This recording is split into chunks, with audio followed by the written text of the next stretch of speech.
नमस्कार, आपण बघत आहात झाडीपट्टी ऑल व्हिडिओ चॅनल। झाडीपट्टीतील नवनवीन गाणी म्हणा किंवा व्हिडिओ दाखवणारं एकमेव चॅनल। या चॅनलवरील नवनवीन व्हिडिओ पाहण्यासाठी आमच्या चॅनलला सबस्क्राइब करा आणि बेल आयकॉन दाबायला विसरू नका। हा व्हिडिओ तुम्हाला कसा वाटला ते तुम्ही आमच्या कमेंट बॉक्समध्ये जरूर कळवा।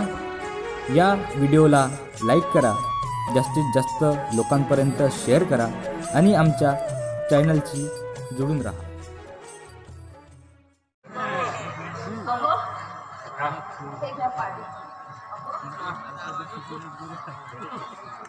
सचिन भाऊ वेळणापूरला वेळणापूरला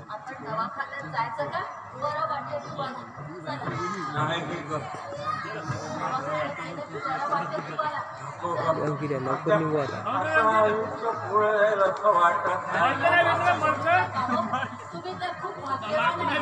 तुम्ही आपल्या मुलाला स्वतःची मुक्ती दिली, त्याला दुसरा जन्म दिला। आता सगळं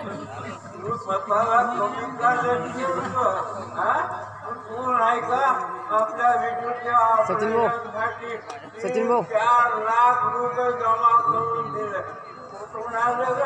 पैसे साहेब आणि महाजन साहेबांकडून मी आर्थिक मदत घेतली होती। त्यांनी तर मदत केली, पण मला असं माहिती पडलं की तू तुझ्या एका गरजवंताला आपली किडनी विकली।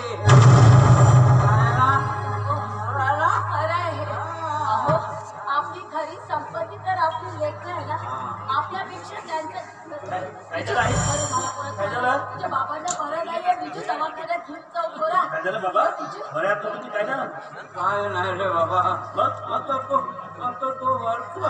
बोलवतो आहे बाबा। असं बोलू नका, आता सगळं काही ठीक होईल आणि तुमच्या आशीर्वादाने माझा चेहरा पण हळूहळू बरा होतोय। बघा ऑपरेशन माझा चेहरा बरा झाला की नाही। आणि बाबा आई दादा देखील दवाखान्यातून बरा होणार, घरी येत आहे, सगळे जण आनंदात जातात, सगळे काही चिंता करू नका। आराम करा, तुम्ही आराम करा।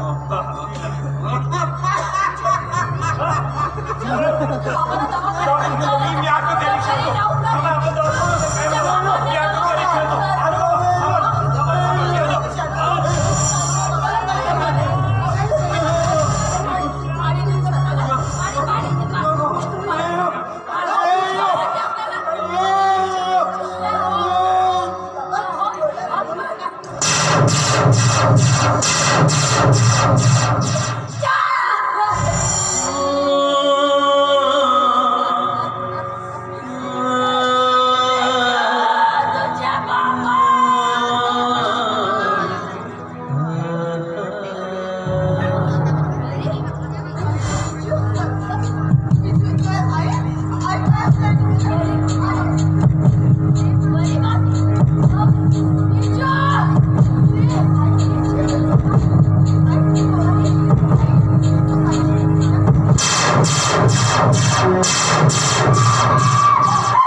आपले आई बाबा आपल्याला सोडून गेले।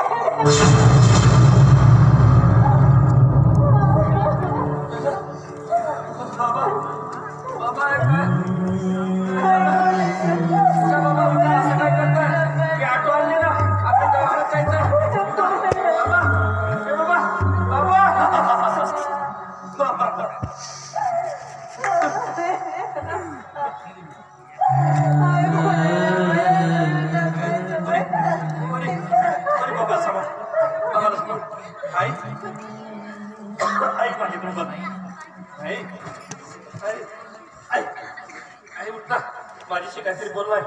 आई उठताय, आई उठता, आम्हाला सोडून नका जाऊ आई बाबा। तुम्हा विना पोरका होणार आम्ही, तुम्ही केलेल्या उपकाराची परतफेड करण्याआधी आम्हाला सोडून गेला। तुमच्या लेकरांना एवढी मोठी शिक्षा नका देऊ आहे बाबा, एवढी मोठी शिक्षा.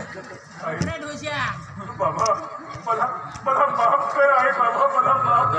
दादा तू तर यांना माफी मागण्याची हिंमत केलीस रे, पण कदाचित यांच्यात तुला माफ करण्याची हिंमत नसावी म्हणून आपले आई बाबा आपल्याला सोडून देवाघरी गेले.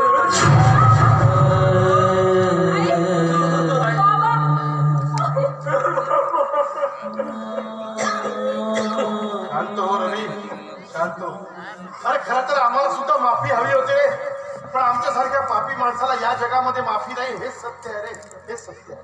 खरं आहे महादेव साहेब, तुम्ही स्वतःला दोषी मानून तर मोकळे झाला, पण यांचा फार मोठा मी अपराधी आहे. आणि आमच्यासाठी शिक्षा हीच आहे की त्यांनी आम्हाला माफी मागण्याची संधी न देता जगाचा निरोप घेतला. आई बाबा, शक्य झाल्यास आम्हाला माफ करा, आम्हाला माफ करा.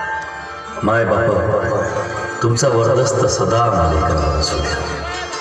मुलांसाठी मायबाप हेच त्यांचा दैवत असते. मायबाप विना आमचं सुखदायक विश्व, दुःखदायक विराट. देवाचं दैवत्व कुणा दगडात नाही, देवाचं दर्शन कुणा धामात नाही, आणि देवाचं पावित्र्य कुणा साधत नाही, तर देवाचं खरं रूप आपल्या मायबापावर आहे. त्यांची आपल्यावर असलेली दया हीच पूजा आहे, त्यांची माया हाच प्रसाद आहे, आणि त्यांची छाया हेच आपलं मंदिर आहे.